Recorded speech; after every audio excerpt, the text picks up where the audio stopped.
Hi friends, Swapna Khushboo चॅनलमध्ये तुम्हा सर्वांचे स्वागत आहे. फ्रेंड्स, आजच्या व्हिडिओमध्ये आज आपण मृत्यूनंतर त्याच कुटुंबात पुन्हा जन्म मिळतो का याविषयी संपूर्ण माहिती जाणून घेणार आहोत. त्याआधी तुम्ही जर चॅनलवर नवीन असाल तर चॅनलला सबस्क्राईब करा. तर फ्रेंड्स, सनातन धर्मात पुनर्जन्माची संकल्पना अत्यंत गूढ आणि रहस्यमय आहे.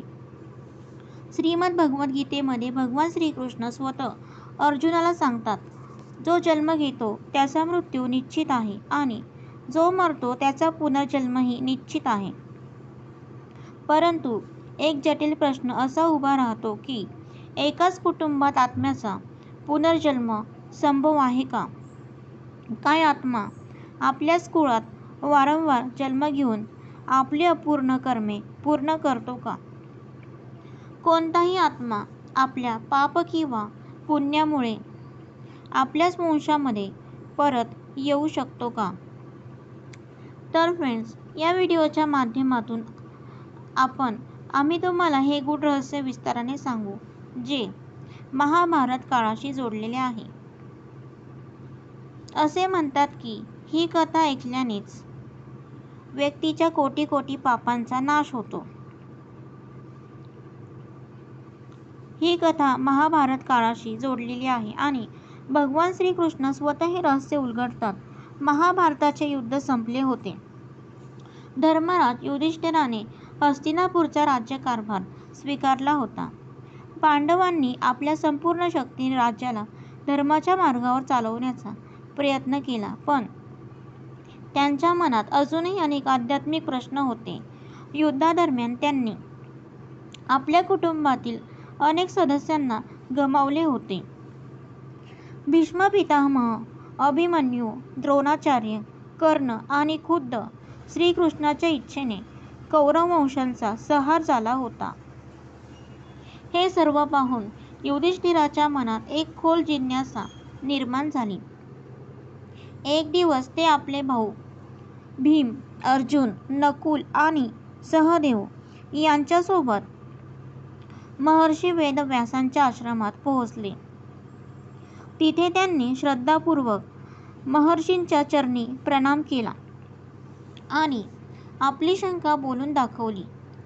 युधिष्ठिर म्हणाले, गुरुदेव, आपण आम्हाला धर्म, कर्म आणि पुनर्जन्माच्या गूढ रहस्याबद्दल शिकवले आहे, पण एक प्रश्न माझ्या मनाला अस्वस्थ करत आहे. एकाच कुटुंबात पुनर्जन्म शक्य आहे का? कोणताही आत्मा आपल्याच वंशात वारंवार जन्म घेऊ शकतो का? मग महर्षी वेदव्यासांनी खोल दृष्टीने युधिष्ठिराकडे पाहिले. त्यांना माहीत होते की युधिष्ठिर हा काही साधारण मनुष्य नव्हता. ते स्वतः धर्मराजाचे अंशावतार होते, ज्याचे हृदय सदैव सत्याच्या शोधात असे. त्यांनी काही क्षण ध्यान लावले आणि गंभीर स्वरात म्हणाले, धर्मराज, हा प्रश्न जेवढा सोपा वाटतो तेवढाच तो गूढ आणि रहस्यमय आहे. पुनर्जन्माचे नियम अटळ आहेत, पण कधीकधी एखादा आत्मा विशेष परिस्थितीत आपल्याच कुळात वारंवार जन्म घेतो.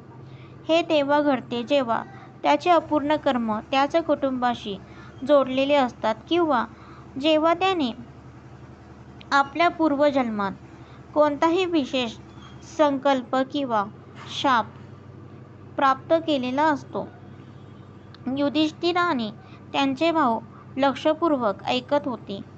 महर्षी वेदव्यास पुढे म्हणाले की पुनर्जन्माची 3 कारणे असतात. पहिले, प्रारब्ध कर्म. जी कर्मे आधी केली गेली आहेत ती पुढच्या जन्मात फळ देण्यासाठी बांधील असतात. दुसरे, संस्काराचा प्रभाव. जेव्हा एखादा आत्म्याचा खोल आठवणी किंवा भावना अपूर्ण राहतात तेव्हा तो जन्म घेण्यासाठी त्याच स्थानाकडे आकर्षित होतो. तिसरे, ऋणानुबंध. जर एखाद्या आत्म्याचा एखाद्या कुळाशी किंवा कुटुंबाशी खोल संबंध असेल तर तो तिथे पुन्हा जन्म घेऊ शकतो. हा संबंध प्रेम, द्वेष, पाप किंवा पुण्य कोणत्याही स्वरूपात असू शकतो. युधिष्ठिराने पुढे प्रश्न केला, गुरुदेव, असे काही उदाहरण आहे का ज्यामुळे हे सिद्ध होऊ शकेल की एखादा आत्मा आपल्याच कुळात जन्म घेतो का?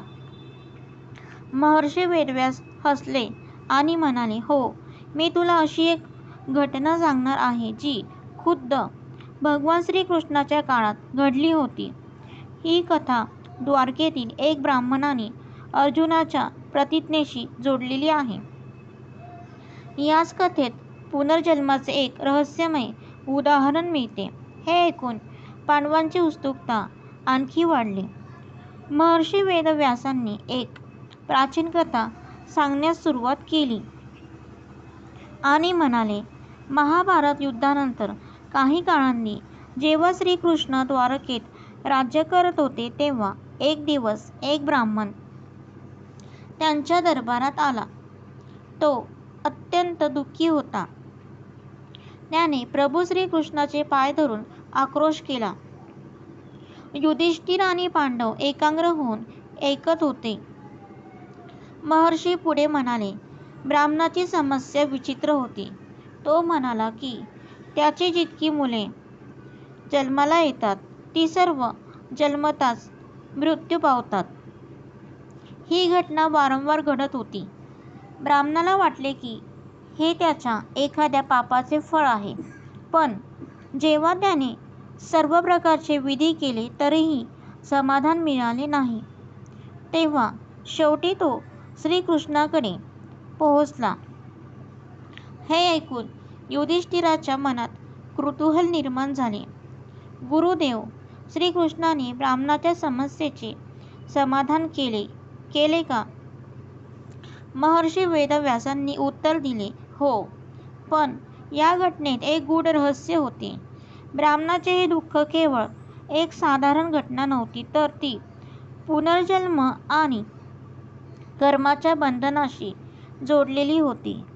जेव्हा अर्जुनाला या घटनेची माहिती मिळाली तेव्हा त्याने ब्राह्मणाशी प्रतिज्ञा केली की तो स्वतः त्याच्या पुढच्या जन्माची संतानांची रक्षा करेल.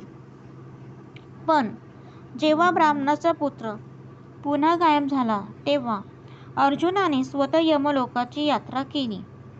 भीमाने आश्चर्यचकित होऊन विचारले, काय अर्जुन यमलोकापर्यंत गेला होता का? वेदव्यासांनी उत्तर दिले, हो. अर्जुनाने तिथे जाऊन यमराजाला या घटनेचे रहस्य विचारले. तेव्हा यमराजाने त्यांना सांगितले की हा ब्राह्मण काही साधारण आत्मा नाही.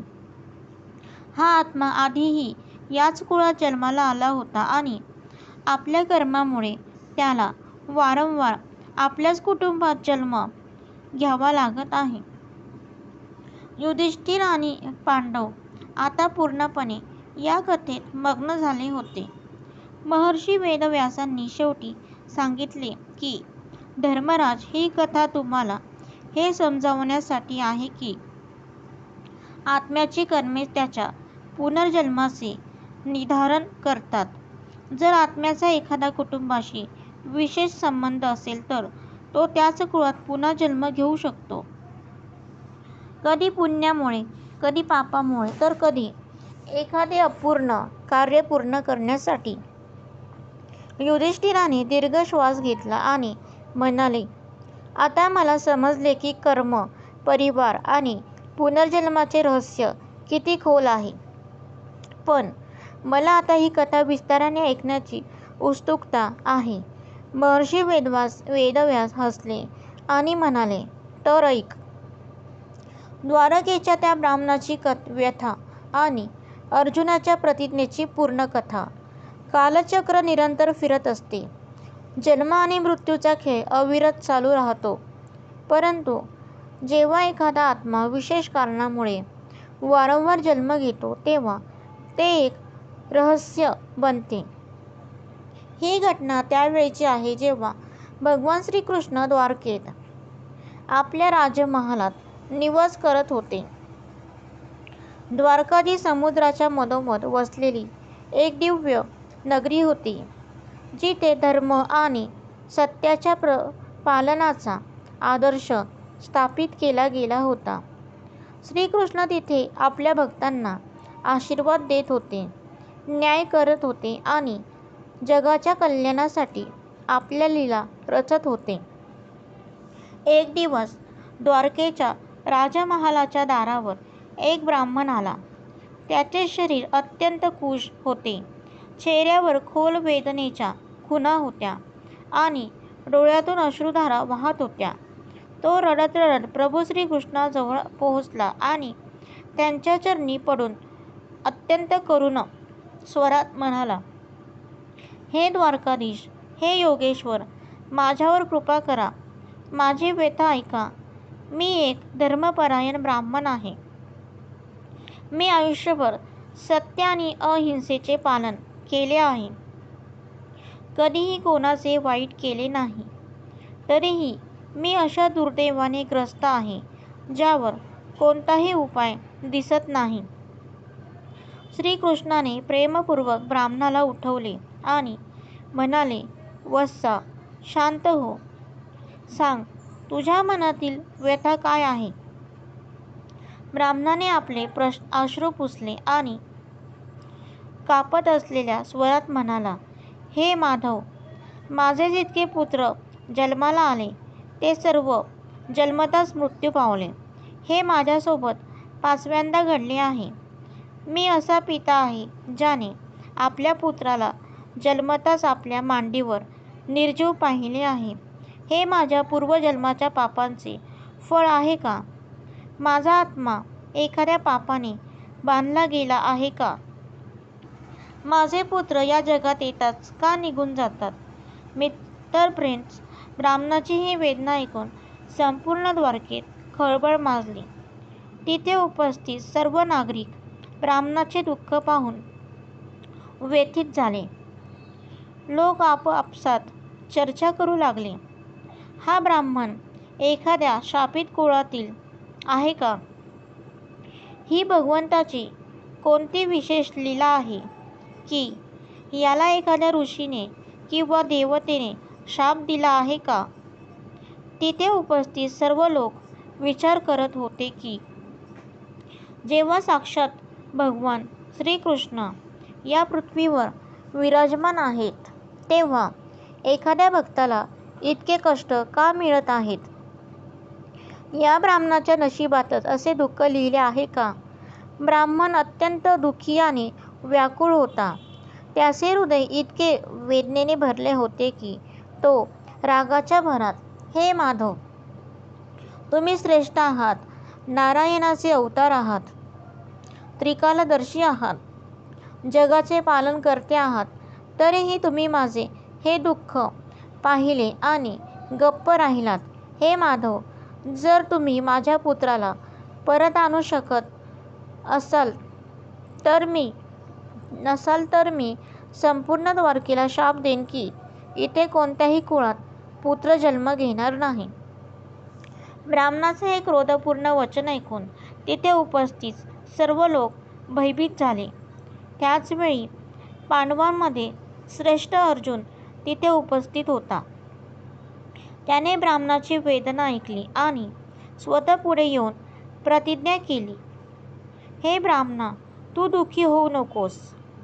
मी माझ्या गांडीवाची शपथ घेऊन सांगतो की जर यावेळी तुझा पुत्र जन्म घेऊनही जिवंत राहिला नाही तर मी स्वतः अग्नीमध्ये प्रवेश करून प्राणत्याग करेन. श्रीकृष्णाने अर्जुनाकडे पाहिले आणि ते मंद हसले. त्यांना माहीत होते की या घटनेमागे एक खोल रहस्य दडलेले आहे.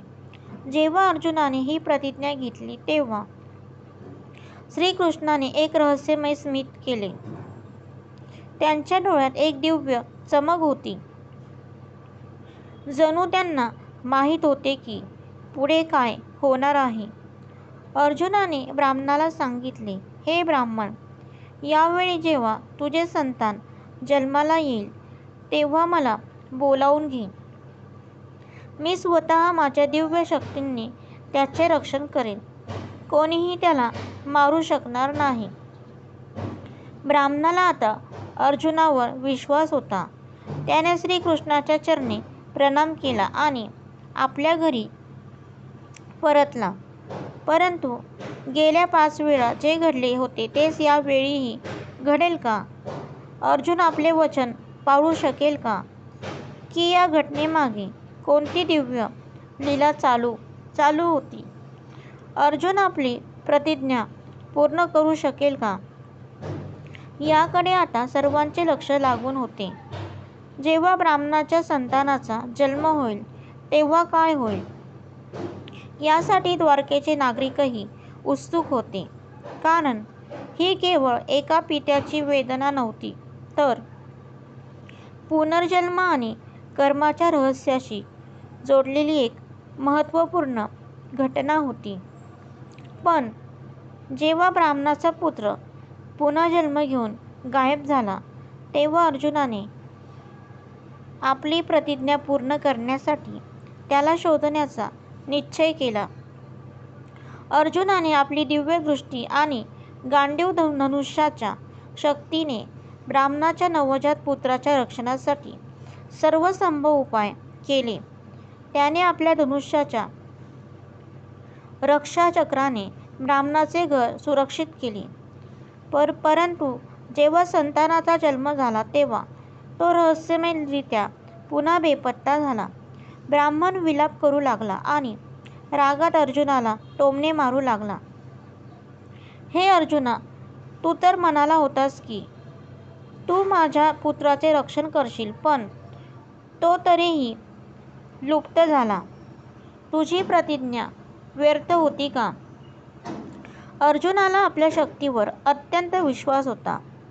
त्याने संकल्प केला होता की जोपर्यंत तो हे रहस्य उलगडत नाही तोपर्यंत तो शांत बसणार नाही.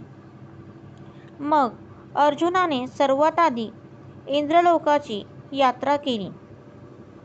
त्याने स्वर्गलोकात जाऊन देवराज इंद्राला विचारले, हे देवराज, ब्राह्मणाचा पुत्र इथे आहे का? इंद्राने उत्तर दिले, नाही पार्थ. हे रहस्य तुझ्या कल्पनेच्याही पलीकडे आहे. ही कोणतीही साधारण घटना नाही, तर पुनर्जन्म आणि कर्माचे गूढ रहस्य आहे. हे समजण्यासाठी तुला आणखी खोलवर जावे लागेल. इंद्राचे संकेत समजून अर्जुनाने पुढचे पाऊल उचलले. तो वरुण लोकात गेला, मग कुबेर लोकात आणि शेवटी त्याने यमलोकाकडे प्रस्थान केले. अर्जुनाने आपल्या दिव्य रथाने यमलोकाचे द्वार पार केले.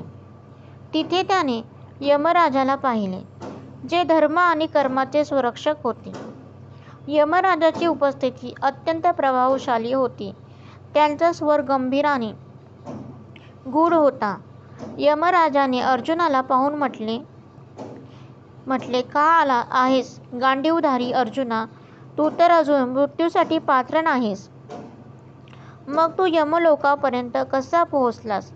अर्जुनाने हात जोडून म्हटले, हे यमराज, मी द्वारकेच्या एका ब्राह्मणाच्या संतानाला शोधायला आलो आहे.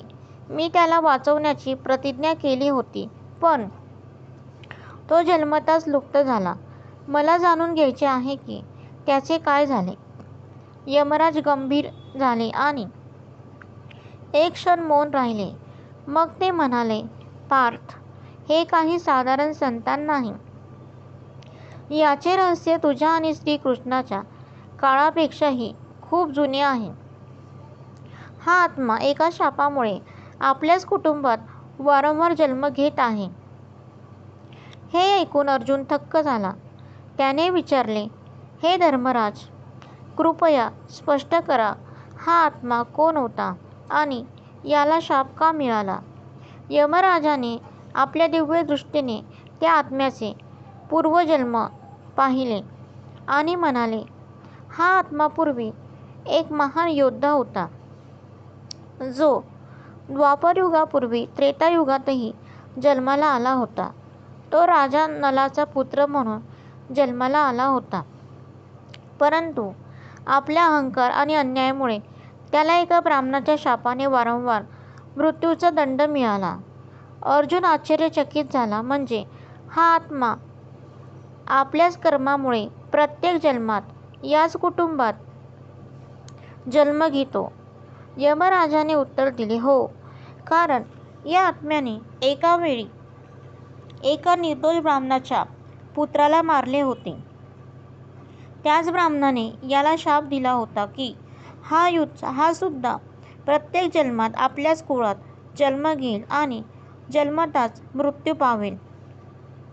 जोपर्यंत एखादा महान योद्धा आणि दिव्य पुरुष याला या चक्रातून मुक्त करणार नाही, तोपर्यंत याचे हे चक्र चालूच राहील.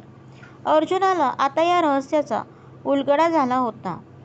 अर्जुन म्हणाला, जर हा आत्मा एका शापामुळे या चक्रात अडकला आहे, तर याला मुक्ती कशी मिळेल? यमराजाने उत्तर दिले, केवळ भगवान श्रीकृष्णच याला या चक्रातून मुक्त करू शकतात. कारण ते स्वतः नारायण आहेत. तेच या आत्म्याचे प्रारब्ध बदलू शकतात.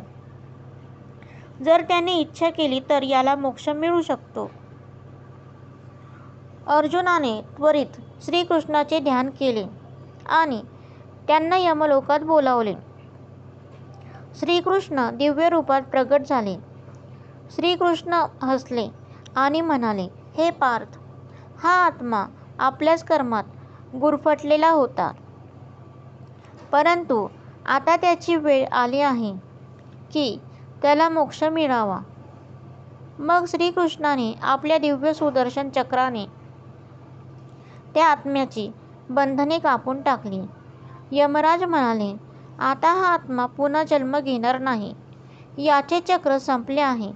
हे अर्जुना, तू या आत्म्याला मुक्त करण्यात एक महत्त्वपूर्ण भूमिका बजावली आहेस. अर्जुन आणि श्रीकृष्णाने ब्राह्मणाच्या पुत्राला परत जिवंत केले आणि त्याला द्वारकेत त्याच्या मातापित्याकडे सोपवले.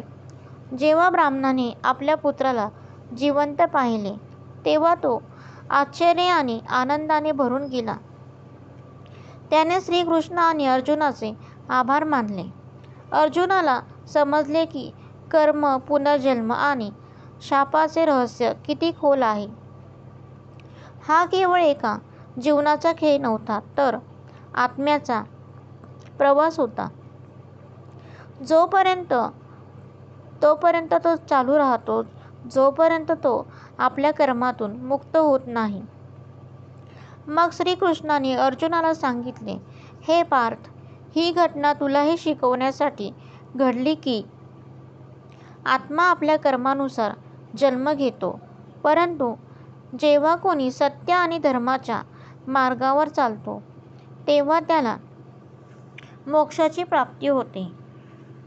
अर्जुनाने मान झुकवली आणि म्हणाला, हे केशव, आता मी पुनर्जन्म आणि कर्माच्या गूढ रहस्याला समजलो.